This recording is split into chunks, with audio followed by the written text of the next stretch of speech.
حسبي ربي جل الله ما في قلبي. تمام تعریفیں اس اللہ کے لیے کہ جس نے خوبصورت آسمان اور زمین کو بنایا. درود و سلام ہو اس عظیم ہستی پر کہ جنہوں نے دنیا کے اندر حق کا بول بالا کیا. محترم سامعین کرام، آج کے درس کے اندر ہم آپ کو خوش آمدید کہتے ہیں. السلام علیکم ورحمۃ اللہ وبرکاتہ. محترم سامعین کرام، آج ہم آپ کی خدمت کے اندر ایک بہت زبردست اور ضمیر کو جھنجھوڑ دینے والی جو گفتگو ہے وہ کرنے جا رہے ہیں. محترم سامعین کرام، جس طرح کہ آپ کو معلوم ہے کہ 2022 کے ختم ہونے میں چند گھنٹے، چند لمحات باقی رہ گئی ہیں. چند گھنٹوں کے بعد 2023 شروع ہو جائے گا. اور آج کی اس رات کے اندر پتہ نہیں کتنے لوگ، کتنے لڑکے اور لڑکیاں وہ گانوں کی اور شراب کی اور رقص کی وہ محفلیں سجائیں گے.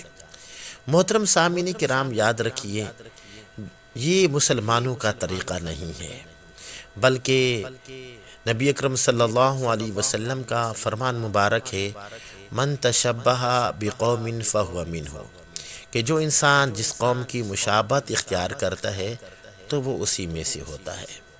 یاد رکھیے، نئے سال کی خوشی منانا، محفلیں سجانا، شرابیں پینا اور ناچ گانے کی محفلیں منعقد کروانا یہ یہود و نصارہ کا طریقہ رہا ہے.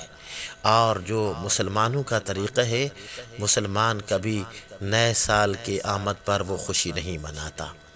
اس لیے کہ رحمت دو عالم صلی اللہ علیہ وسلم نے ہمیں اس چیز کا درس نہیں دیا. تو جب رحمت دو عالم صلی اللہ علیہ وسلم نے ہمیں اس چیز کا درس نہیں دیا تو پھر ہمیں یہ اس طرح کی محفلیں سجانا اور خوشیاں منانا یہ ہمیں بالکل زیب نہیں دیتا. محترم سامعین کرام، یاد رکھیے ہمارا حق تو یہ بنتا ہے کہ سب سے پہلے تو ہم اللہ رب العالمین کا شکر ادا کریں کہ یا باری تعالیٰ تیرا شکر ہے 2022 ہمارا بہت اچھا گزرا، بہت خیر و عافیت کے ساتھ گزرا. یا باری تعالیٰ اب جو 2023 آ رہا ہے وہ بھی ہمارے لیے باعث خوشی بنا. اور اسی طرح ہمیں یہ جذبہ بھی دکھانا چاہیے کہ یا باری تعالیٰ جس طرح کہ 2022 کے اندر ہمارے اوپر کوئی غمی، کوئی پریشانی یا کوئی بیماری نہیں آئی، تو یا باری تعالیٰ جو 2023 ہے وہ بھی ہمارے لیے امن والا، سلامتی والا اور خوشی والا بنا.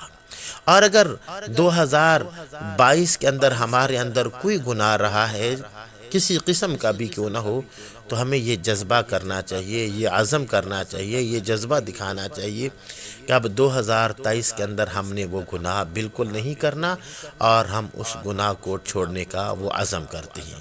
اور ساتھ ساتھ میں ہمیں استغفار بھی کرنا چاہیے کہ 2022 کے اندر جو ہم سے نیک اعمال کرنے کے اندر وہ کمی کوتاہی ہو گئی ہے، ہم جو ہے 2023 کے اندر وہ نیک اعمال زیادہ سے زیادہ کریں گے اور جو گناہ ہوئے ہیں ان کے اوپر وہ استغفار کرنا چاہیے. یعنی کہ ان جذبوں کے ساتھ ہمیں 2023 کا وہ استقبال کرنا چاہیے کہ اگر 22 کے اندر ہم نمازیں نہیں پڑھتے رہے تو 23 کے اندر ہم نے نمازیں پڑھنا شروع کر دینی ہے. اگر 22 میں تلاوت قرآن نہیں کرتے رہے تو 23 کے اندر ہم نے تلاوت قرآن کرنی ہے. اور اگر 2022 کے اندر ہم حج کرنے کے لیے، عمرہ کرنے کے لیے نہیں گئے تو اب ہم نے یہ عزم کرنا ہے کہ 2023 کے اندر اگر اللہ سبحانہ و تعالی نے حج کی توفیق دی تو حج کریں گے، اور اگر اس نے عمرے کی توفیق دی تو وہ ہم عمرہ کریں گے. محترم سامعین کرام، یاد رکھیے جو مسلمان ہوا کرتے ہیں، مسلمان وہ اپنے رب سے ڈرتا رہتا ہے 24 گھنٹے کے اندر. یاد رکھیے اگر ہمارے کسی گناہ کے اوپر اگر ہمارا رب ہمیں پکڑ نہیں رہا تو ہم اس کو مہلت نہ سمجھیں، بلکہ ہم یوں سمجھیں کہ کہیں ہمارا رب وہ ہمارے ساتھ وہ خفیہ تدبیر نہ کر رہا ہو. اور رب کی جو خفیہ تدبیر ہے اس سے انسان کو ہمیشہ ڈرتے رہنا چاہیے. محترم سامعین کرام، یاد رکھیے ایک دفعہ حضرت جبرائیل نبی اکرم صلی اللہ علیہ وسلم کی خدمت اقدس میں حاضر ہوئے تو حضرت جبرائیل بہت زیادہ رو رہے تھے۔ رحمت دو عالم نے پوچھا کہ جبرائیل تجھے کیا ہوا؟ تو حضرت جبرائیل فرمانے لگے یا رسول اللہ پاک نے جب سے جہنم کی آگ کو پیدا کیے ہے اس وقت سے میری آنکھوں سے آنسو خشک نہیں ہوئے کہ کہیں مجھ سے کوئی ایسی نافرمانی نہ ہو جائے، کہیں میں جہنم کے اندر نہ چلا جاؤں۔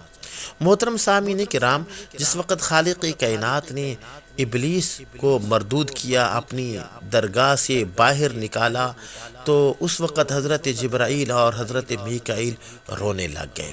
تو اللہ رب العالمین جو کہ علیم بذات الصدور ہیں، سب کچھ جاننے کے باوجود اللہ نے پوچھا اے جبرائیل اے میکائیل تم کیوں رو رہے ہو؟ تو وہ کہنے لگے یا باری تعالیٰ ہم آپ کے خوف کی وجہ سے رو رہے ہیں، ہمیں آپ کا خوف رلا رہا ہے۔ تو اس وقت خالق کائنات نے فرمایا اے جبرائیل اے میکائیل کبھی میری ذات سے بے خوف نہ ہونا، بلکہ ہمیشہ میرا خوف وہ اپنے دل کے اندر رکھنا۔ محترم سامعین کرام، حضرت انس بن مالک رضی اللہ تعالیٰ عنہ فرماتی ہیں کہ ایک مرتبہ میں راستے میں جا رہا تھا، میں نے دیکھا کہ ایک باغ کی دیوار کے ساتھ حضرت سیدنا فاروق اعظم وہ ٹیک لگا کے کھڑے ہوئے ہیں اور فرما رہے تھے واہ تو وہی ہے نا جس کو لوگ امیر المومنین کہتے ہیں، اور یاد رکھ اپنے رب سے ڈرتے رہنا، اپنے رب سے کہیں بے خوف نہ ہو جانا۔ محترم سامعین کرام، ہمارے ایک بزرگ گزرے ہیں حضرت حسن بصری رحمہ اللہ تعالی، ان کے بارے میں آتا ہے کہ وہ 40 سال تک ہنسے نہیں، اور جب وہ بیٹھے ہوتے تو یوں محسوس ہوتا کہ جیسے وہ قیدی بیٹھا ہے کہ جس کی کچھ لمحوں کے بعد گردن اڑا دی جائے گی، اور جب وہ بات کرتے تو یوں محسوس ہوتا جس طرح کہ وہ آخرت کو دیکھ کے وہ باتیں کر رہے ہیں، اور جب ان کی آنکھوں کی طرف دیکھا جاتا تو یوں محسوس ہوتا جیسے ان کی آنکھوں سے آگ بھڑک رہی ہے۔ تو لوگوں نے پوچھا اے حسن بصری اس کی کیا وجہ ہے؟ تو اس پر حضرت حسن بصری رحمہ اللہ تعالی فرمانے لگے کہ مجھے ڈر لگتا ہے کہ کہیں کل قیامت کے دن اللہ یہ نہ کہہ دے کہ میں تیری بخشش نہیں کرتا اور تو میری بارگاہ سے چلا جا۔ محترم سامعین کرام، یہ وہ لوگ تھے، یہ ان لوگوں کے واقعات بیان کیے گئے ہیں جو کہ ہم سے ہزاروں ہزار درجہ وہ افضل تھے، لیکن اس کے باوجود ان کے دلوں کے اندر اللہ کا کتنا زیادہ خوف تھا، وہ کتنا زیادہ روتے تھے، وہ آپ نے یہ واقعات سن کے آپ نے اندازہ لگا لیا ہوگا۔ اس لیے محترم سامعین کرام، ٹھیک ہے 2023 وہ کچھ گھنٹوں کے بعد، کچھ لمحات کے بعد ضرور شروع ہو جائے گا، لیکن ہمیں اس موقع پر رنجیدہ ہونا چاہیے کہ جو ہماری زندگی جو بدعمالیوں کے اندر گزری ہے وہ ضائع گزر رہی ہے۔ اب ہم نے یہ جذبہ کرنا ہے کہ باقی جو ہماری زندگی کی اینٹیں رہ گئی ہیں ہم نے ان کو نیک اعمال کے اندر، تلاوت قرآن کے اندر، ذکر و اذکار کرنے کے اندر ہم نے گزارنی ہے۔ تو محترم سامعین کرام، امید ہے کہ آج کی ہماری گفتگو کا یہ واقعہ، آج کی ہماری گفتگو کا یہ سلسلہ آپ کو بہت زیادہ پسند آیا ہوگا۔